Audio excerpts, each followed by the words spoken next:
صلو علیہ صلاۃ و سلام علیک یا رسول اللہ صلی اللہ علیہ وسلم۔ رفیقان غرامی، آپ ادب و احترام کے ساتھ تشریف رکھیں۔ رات کے 10:53 ہو رہے ہیں۔ آپ کا میں زیادہ قیمتی وقت برباد نہیں کروں گا۔ میری تھوڑی سی تقریر آپ سن لیں، ہو سکتا ہے کہ اس باتوں پر آپ عمل کر کے اپنی زندگی گزار لیں۔ بے شک میری تقریر اصلاحی تقریر ہوتی ہے، آپ غور سے سنیں گے تو یہ باتیں بہت سمجھ میں آئیں گی۔ بے شک سبحان اللہ۔ میں نے قرآن مقدس کے 23ویں پارے کی تلاوت کیا ہے۔ کل جو دن آنے والا ہے، عید کا دن، بقرعید کا دن،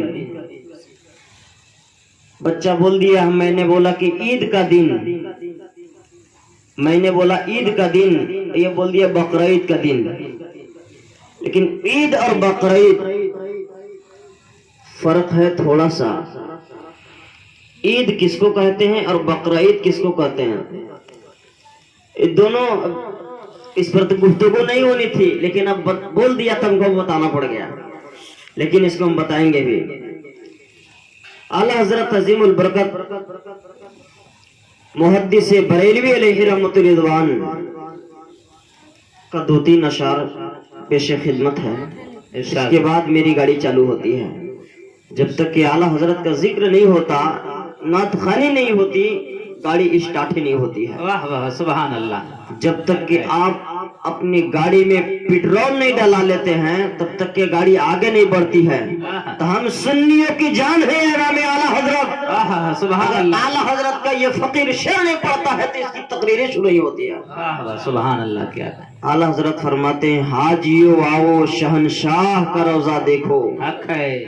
حاجیو آؤ شہنشاہ کا روزہ دیکھے، کعبہ تو دیکھ چکے، کعبے کا کعبہ دیکھو۔ بے شک حق ہے۔ کعبہ تو دیکھ چکے، کعبے کا کعبہ دیکھے۔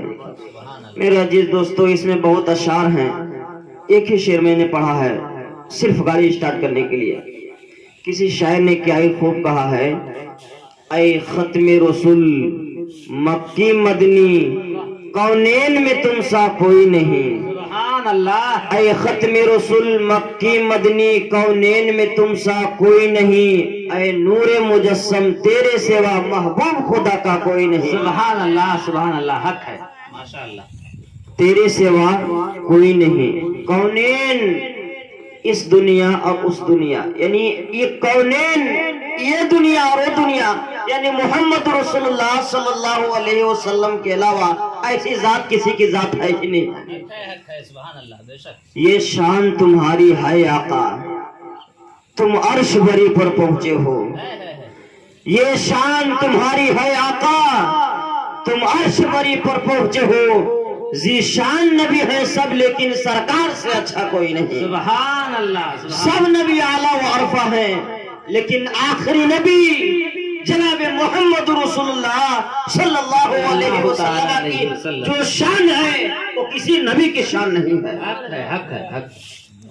دل کس کو چیر کے دکھائیں، عیسیاں کا مداوع کون کرے۔ دل چیر کر کس کو دکھائیں، عیسیاں کا مداوع کون کرے۔ اے رحمت عالم، تیرے سوا دکھیوں کا مسیحا کوئی نہیں۔ کوئی نہیں کوئی نہیں۔ اے رحمت عالم، تیرے سوا دکھیوں کا مسیحا کوئی نہیں۔ آخری شعر پیش کرتے ہیں۔ ارشاد ہوتا، خیرات محمد صلی اللہ علیہ وسلم، خیرات محمد سے پا کر، خیرات محمد سے پا کر کس ناز سے کہتے ہیں منگتے۔ سب لوگ محمد عربی صلی اللہ علیہ وسلم کا صدقہ کھاتے ہیں۔ کس خیرات محمد سے پا کر کس ناز سے کہتے ہیں منگتے، دکھیوں پر کرم کرنے والا سرکار سے اچھا کوئی نہیں۔ دکھیوں پہ کرم کرنے والا سرکار سے اچھا کوئی نہیں۔ نعرہ تکبیر، نعرہ رسالت، یا رسول اللہ، جشن عید میلاد النبی زندہ باد، جشن عید میلاد النبی، زندہ باد، نعرہ تکبیر، اللہ اکبر، نعرہ رسالت، یا رسول اللہ۔ سبحان اللہ سبحان اللہ۔ بہت اچھا۔ میرے عزیز دوستو، میں نے قرآن مقدس کی 23ویں پارے کی تلاوت کیا ہے۔ اللہ فرماتا ہے فلما بلغ معه السعي قال یا بني انی ارى في المنام انی اذبحك فانظر ماذا ترى قال یا ابت افعل ما تؤمر ستجدنی ان شاء اللہ من الصابرین۔ سبحان اللہ۔ کل ہے بقرہ عید کا دن۔ عید اصل میں یہ خوشی، عید کا معنی ہوتا ہے خوشی۔ اب بقرہ عید کا مطلب ہے بقرہ پھر عید، تو بقرہ کا عربی میں معنی ہوتا ہے گائے۔ سورہ بقرہ کا آپ نے نام سنا ہوگا جو پہلے پارہ میں ہے جی۔ الحمد شریف کے بعد الف لام میم سے لے کر کے سورہ بقرہ 2.5 پارے سورہ بقرہ ہے۔ بقرہ کا معنی ہوتا ہے عربی میں گائے۔ تو بقرہ عید یعنی عید کے دن کس کو ہم لوگ قربانی کس چیز کے کرتے ہیں؟ بقرہ کے کرتے ہیں، ہے نا؟ تو بقرہ عید اس میں ہم تفصیل میں نہیں جائیں گے، تھوڑا آپ اپنے حساب سے سمجھ لیجئے، تھوڑا سا اتنا تفصیل جانے کی ضرورت نہیں ہے، میں نے وضاحت کر دیا۔ تو بقرہ عید یعنی عید ہی کا دن وہ بھی ہوا۔ تو اللہ تعالیٰ کو سب سے زیادہ نیک عمل اگر کسی چیز کو ہو، ساری عبادتوں کا جامع اللہ تعالیٰ کو پسند کیا ہے اس دن، یعنی کل کا دن؟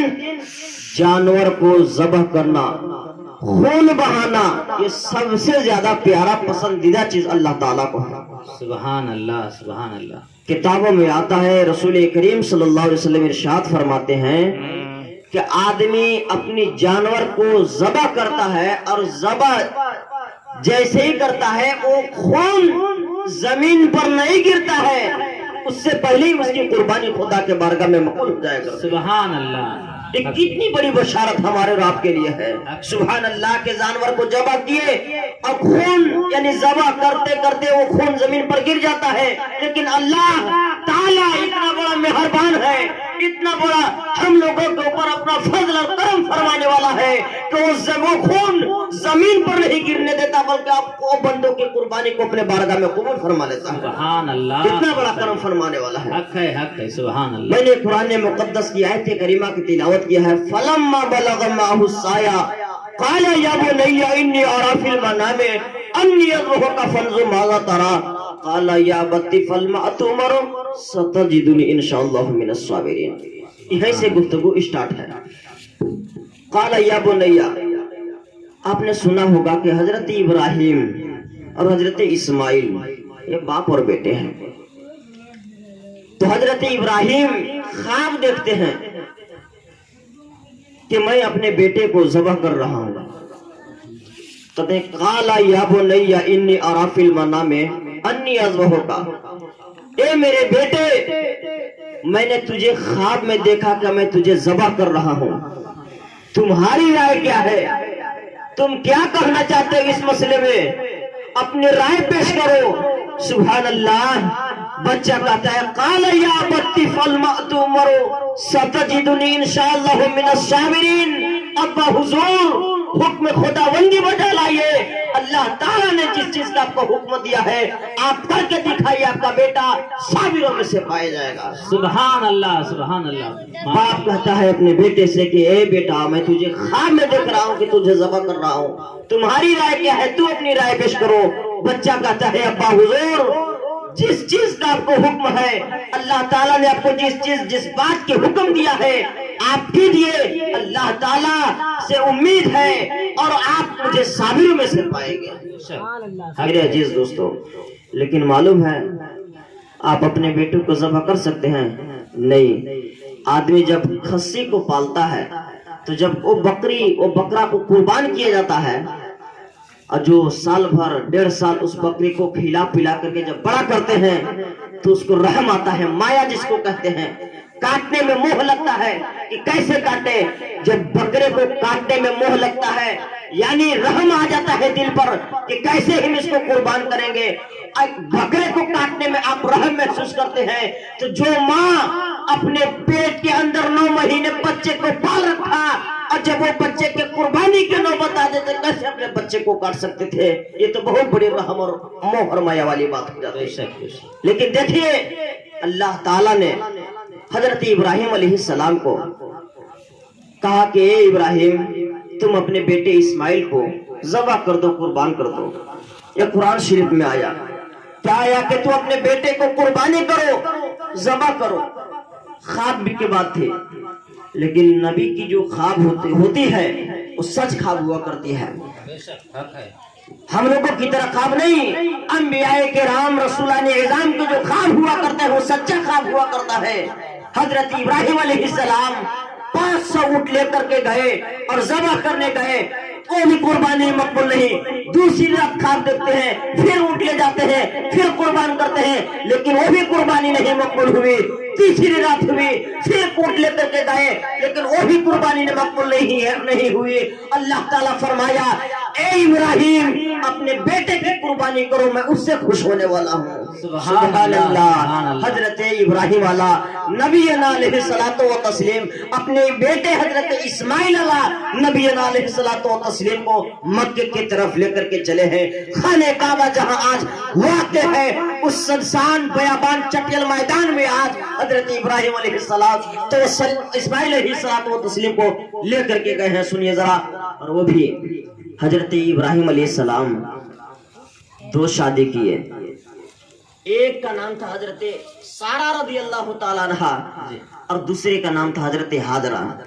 میرے عزیز دوستو, آدمی جب شادی کرتا ہے بال بچے نہیں ہوتے ہیں تو 2 سال 1 سال کیوں نہیں ہو رہے ہیں بال بچے, آدمی بالکل کنفیوز ہو جاتا ہے, مصیبتوں کا سامنا اختیار کرنے لگتا ہے, پریشانیوں میں مبتلا ہو جاتا ہے. لیکن وہ ابراہیم علیہ السلام انبیاء کرام کے سیرت پر قربان جائیے. حضرت ابراہیم علیہ السلام کی عمر شریف 86 یا 87 سال کے ہو گئی, کوئی اولاد نہیں ہے. حضرت ہاجرہ رضی اللہ تعالیٰ عنہ یہ بھی 70 کے پار ہو گئی, کوئی اولاد نہیں ہے. لیکن بڑی منت و سماجت کے بعد حضرت ابراہیم علیہ السلام جب دعا کرنے لگے, اے رب ذوالجلال, اے خالق کے مالک, تو مجھے اولاد عطا فرما دے. حضرت سارہ کہنے لگی اے ابراہیم ہم سے کوئی اولاد پیدا نہیں ہو رہے ہیں, تو دوسری شادی کر لے. حضرت سارہ کی بات سن کر کے حضرت ابراہیم علیہ السلام دوسری شادی حضرت ہاجرہ سے کرتے ہیں اور ہاجرہ کی عمر بھی 70 سے پار ہو گئی اور حضرت ابراہیم علیہ السلام کی 86 یا 87 سال کی عمر ہو گئی. کوئی اولاد نہیں ہے, کوئی بیٹا نہیں ہے, کوئی بیٹی نہیں ہے. لیکن حضرت ابراہیم علیہ السلام رو رو کر کے گڑ گڑا کر کے اللہ کی بارگاہ میں توبہ کرتے ہیں, دعا کرتے ہیں, اے پروردگار عالم کوئی ایک اولاد عطا فرما دے. لیکن اتنی دعا اور اتنی منت اتنی سماجت کرنے کے بعد اللہ تعالیٰ نے ایک فرزند ارجمند کو پیدا فرمایا. حضرت اسماعیل آئے اس دنیا میں, جیسے ہی آنے کے بعد حکم ہوا کہ اے ابراہیم تم اپنے بیٹے کو قربانی کرو, اللہ تعالیٰ کی راہ میں قربان کرو. سبحان اللہ سبحان اللہ. میرے عزیز دوستو غور کیجئے, کتنا محنت کرنے کے بعد, کتنی پریشانیوں کا سامنا کرنے کے بعد ایک اسماعیل آئے اور وہ بھی قربانی کرنے کا حکم ہو گیا. رب تعالیٰ کا قربانی کرنے کا حکم ہو گیا. اے ابراہیم تم اپنے فرزند ارجمند یعنی اپنے بیٹے حضرت اسماعیل کو قربانی کرو, اللہ تعالیٰ کی راہ میں اس کو خیرات کرو. میرے عزیز دوستو, آج دنیا کا کوئی بھی انسان ہوتا, دنیا کا کوئی بھی مسلمان ہوتا, اپنے بیٹے کو اپنے ہاتھ سے اپنے بیٹے کو اپنے ہاتھ میں چھری پکڑ کر کے اپنے بیٹے کے گردن پر کبھی چھری نہیں چلاتا. لیکن اللہ تعالیٰ قرآن شریف میں ارشاد فرماتا ہے, جب باپ نے کہا اے بیٹے میں تجھے ذبح کر رہا ہوں, تمہاری کیا رائے ہے, تم بتاؤ, اپنی رائے پیش کرو. بچہ کہتا ہے کہ ابا حضور آپ کا جو حکم ہے آپ کیجئے, بے شک مجھے آپ صابروں میں سے پائیں گے. اللہ فرماتا ہے فلما اسلم وتلہ للجبین، جب باپ نے اپنے بیٹے کو گردن یعنی جو نازک حلقوم پر جب چھری چلائی، زمین لرزہ لرزہ، آسمان بالکل تڑپنے لگے۔ پروردگار عالم قرآن شریف میں آیا فلما اسلم وتلہ للجبین، جب باپ نے اپنے بیٹے یعنی حضرت اسماعیل کے گردن پر چھری رکھی ہے، اس وقت کا حال مت پوچھئے۔ جب یہ رکھتے ہیں تب حضرت اسماعیل کہتے ہیں کہ ابا کر دیجئے ذبح، بچہ تیار ہے ذبح ہونے کے لیے۔ جب ذبح کرنے کے لیے چھری کو چلایا گیا ہے، وہ چھری حضرت اسماعیل کی گردن کو نہیں کاٹتی ہے، لیکن وہ چھری کو غصے میں حضرت ابراہیم علیہ السلام پتھر پر مارتے ہیں، پتھر ریزہ ریزہ ٹکڑا ٹکڑا ہو جاتا ہے، لیکن اسماعیل کے گلا کو نہیں کاٹتا۔ سبحان اللہ، یہ بھی صبر ہے، یہ بھی امتحان ہے۔ اللہ تعالیٰ نے حضرت ابراہیم علیہ السلام سے ایک جانچ، ایک امتحان لے رہا ہے کہ میرا یہ نبی، میرا یہ بندہ میرے امتحان میں کامیاب ہوتا ہے کہ نہیں ہوتا ہے۔ جب حضرت ابراہیم غصے سے پتھر پر چھری مارتے ہیں، چھری ریزہ ریزہ ٹکڑے ٹکڑے ہو جاتی ہے، لیکن اسماعیل کے گلا کو نہیں کاٹتے ہیں۔ قربان جائیے، حضرت ابراہیم علیہ السلام کہتے اے چھری تو اسماعیل کے گلے کے کیوں نہیں کاٹتی؟ اس مضبوط اور اس سخت پتھر کو جب کاٹنے کی طاقت اور پاور اختیار رکھتے ہو تو اس حلقوم یعنی اس کی جو نازک گلا ہے اس کو تم کیوں کاٹتی ہے؟ چھری اپنی زبان سے، چاقو اپنی زبان سے عرض کرتی ہے اے ابراہیم، جب تم کو دل نمرود دے آگ میں ڈالا گیا تھا، آگ میں تم کو ڈالا تھا تو آگ اللہ تعالیٰ نے آپ کو آگ سے نجات عطا فرمایا تھا۔ یہ اس اللہ تعالیٰ ہی اپنے بندوں کے اوپر خاص تسلیات عطا فرماتا ہے۔ تم کو ایک بار حکم ہوا تھا کہ اے ابراہیم، اے آگ تم ابراہیم کو نہ جلانا۔ آپ اللہ تعالیٰ نے حضرت اسماعیل کو گلا کاٹنے سے 70 مرتبہ حکم دیا کہ اے چھری حضرت اسماعیل کے گلا کو مت کاٹنا۔ نعرہ تکبیر، نعرہ رسالت، جشن عید میلاد النبی، جشن عید میلاد النبی، نعرہ تکبیر، نعرہ رسالت، سبحان میرے اللہ۔ عزیز دوستو، غور کیجئے کتنی بڑی قربانی حضرت ابراہیم علیہ السلام دے رہے ہیں، حق ہے، حق ہے۔ کتنی بڑی قربانی اللہ تعالیٰ کی راہ میں پیش کر رہے ہیں۔ ہم سے کہا جاتا، آپ سے کہا جاتا، ہم لوگ ادھر سے سنتے ادھر نکال دیتے، لیکن انبیاء کرام کی سیرت دیکھیے، ان کی زندگی کو اپنی زندگی میں بسانے کی کوشش کیجئے۔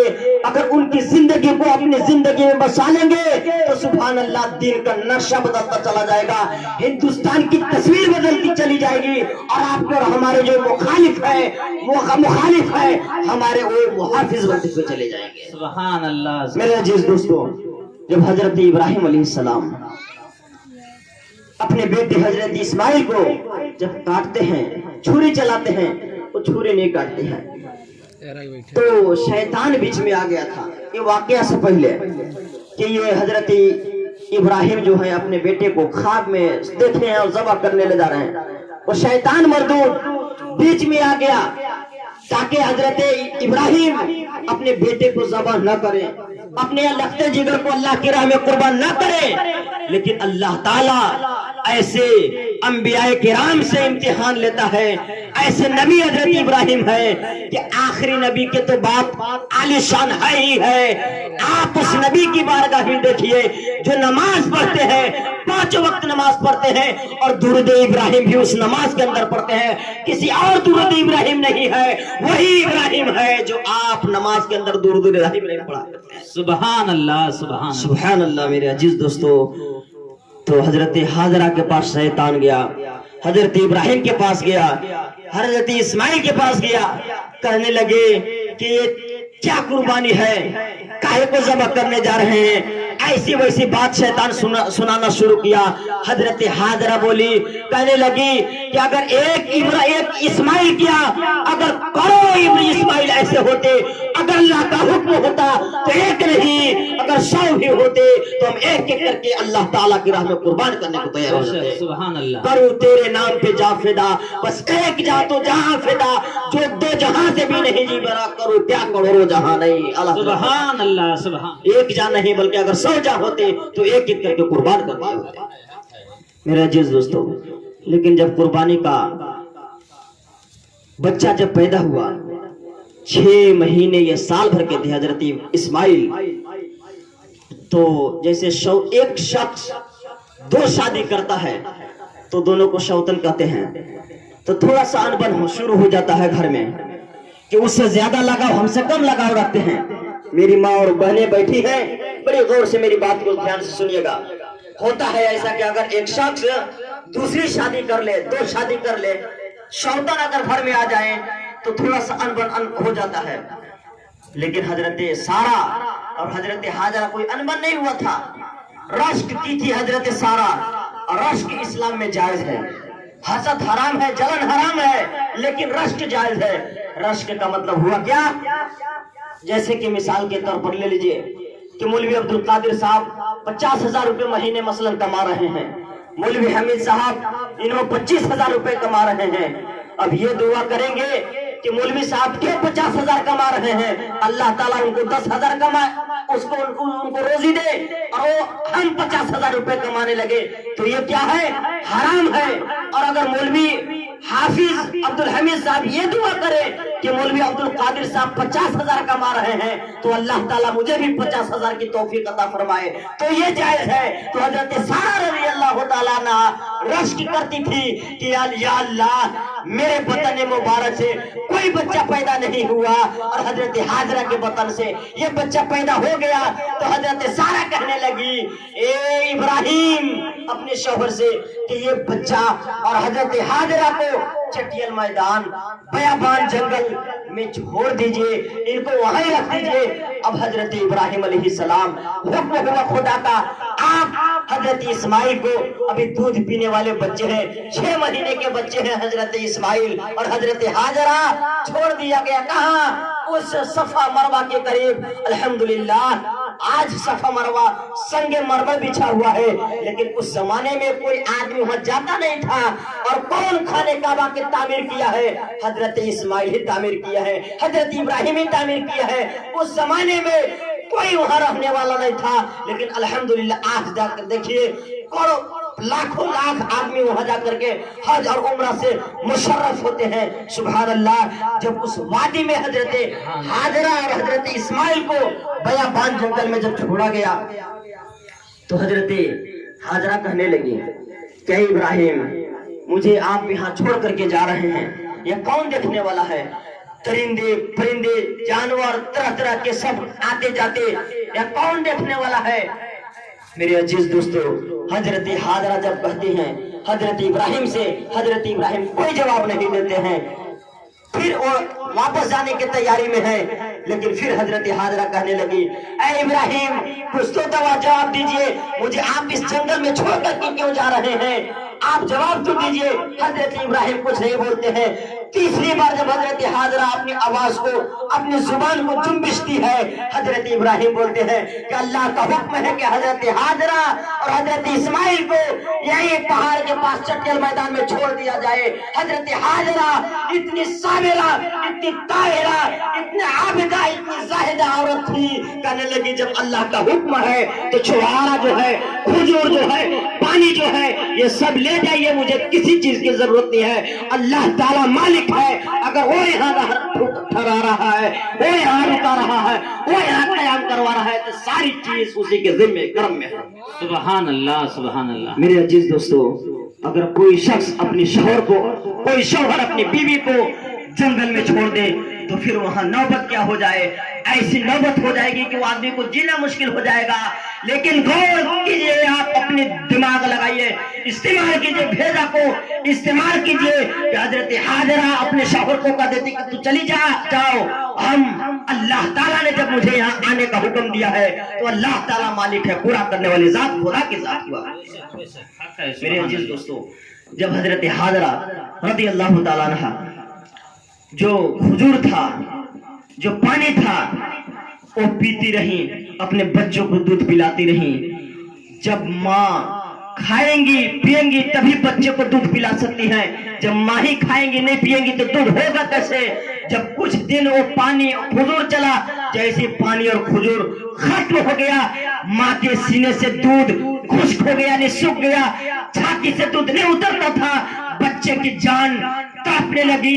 ایسا لگنے لگا کہ حضرت اسماعیل علیہ السلام اب جان دے دیں گے. پیاس کی شدت تھی، تڑپنے لگے حضرت اسماعیل. اللہ تعالیٰ نے حضرت حاجرہ رضی اللہ تعالیٰ عنہا نے صفا سے لے کر کے مروہ چکر لگانے لگی، کہیں سے پانی مل جائے.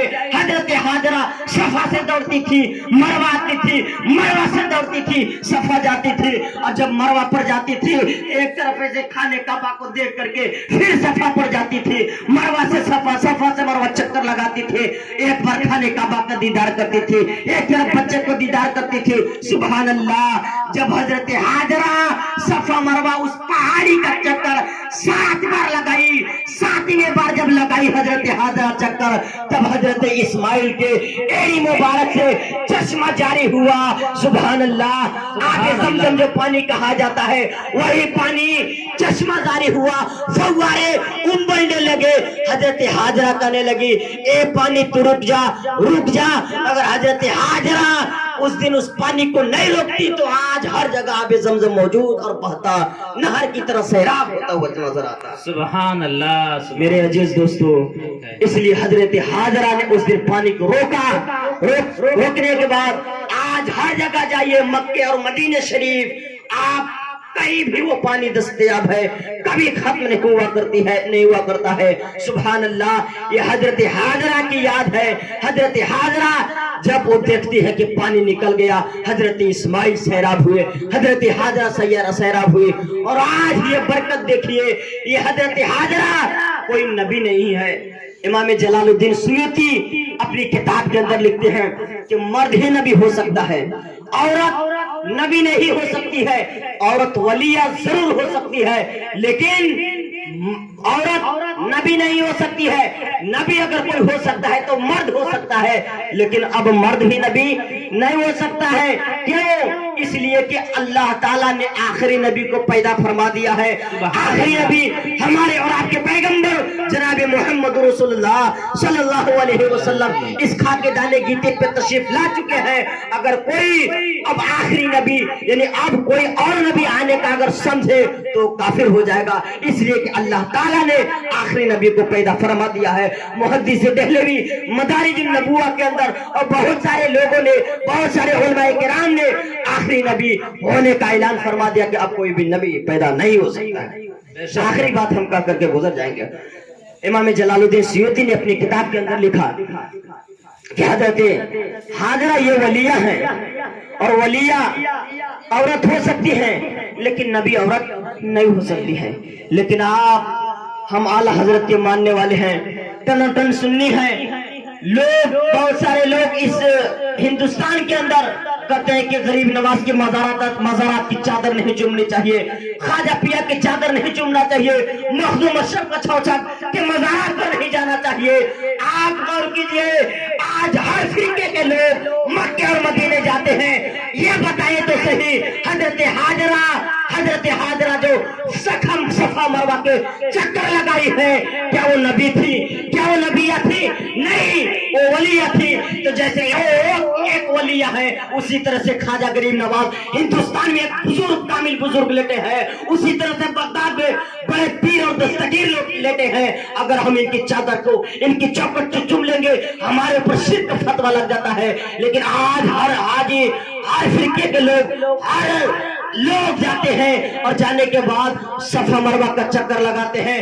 بتائیں تو صحیح، یہ کوئی نبی کی یاد ہے؟ نہیں، یہ کوئی نبی کی یاد نہیں ہے بلکہ ایک ولیہ کی یاد ہے جو حضرت اسماعیل کی جان بچانے کے چکر 7 بار صفا مروہ کے چکر لگائی تھی. اور اللہ تعالیٰ کو اپنی بندیہ کی یاد اتنی پسند آئی کہ ہر حجاج کرام پر، ہر عمرہ کرنے والے پر فرض اور واجب قرار دے دیا کہ اگر کوئی شخص مکہ شریف میں آئے عمرہ کرنے کی نیت سے یا حج کرنے کی نیت سے اگر صفا مروہ کے چکر نہیں لگائے گی تو اس کا حج مقبول نہیں ہو سکتا. سبحان اللہ، سبحان اللہ. بتائیں تو صحیح، خواجہ غریب نواز کے ہم مزار پہ چل جاتے ہیں، وہ کہتے ہیں کہ نہیں جانا چاہیے، وہ بھی ایک ولی ہے، حضرت حاضرہ بھی دوڑ لگائی ہے، وہ بھی ایک ولیہ ہے، آپ کیسے کر سکتے ہیں کہ ایک ولی کے مزارات پر نہیں جانا چاہیے؟ کیا اگر وہ جو منکر ہیں، انکار کرنے والے ہیں کہ خواجہ غریب نواز کے مزار پر نہیں جانا چاہیے، ان کی چادر کو نہیں چومنی چاہیے، ان کی بزرگان دین کو یاد کو تازہ نہیں کرنا چاہیے؟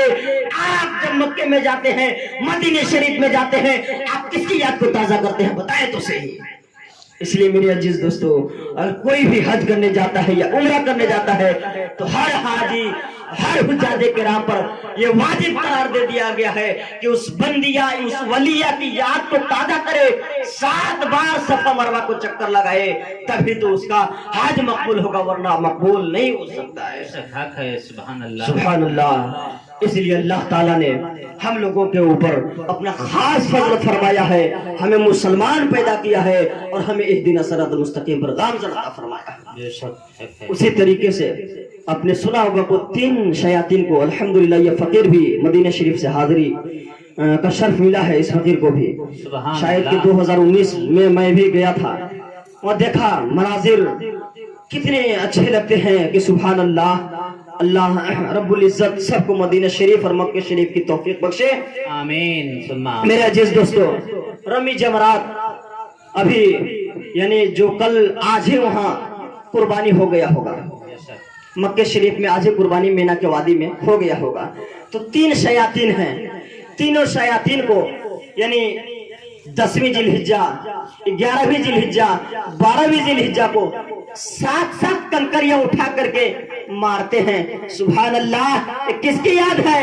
یہ بزرگان دین کی یاد ہے۔ حضرت ابراہیم علیہ السلام نے ایک 7 کنکری اٹھائی تھی، اور اس وقت یعنی جب قربانی کا وقت ہوا تھا تو 10ویں ذی الحجہ کو حضرت ابراہیم نے اس شیاطین کو 7 کنکریاں مارا تھے حضرت ابراہیم، پھر 7 کنکریاں حضرت اسماعیل اٹھا کر کے رمی جمرات میں شیاطین کو مارے تھے، پھر حضرت حاجرہ رضی اللہ تعالیٰ عنہا بھی 7 کنکریاں اٹھا کر کے شیطان کو ماری تھی۔ سبحان اللہ، یہ بزرگان دین کی یاد نہیں تو اور کیا ہے؟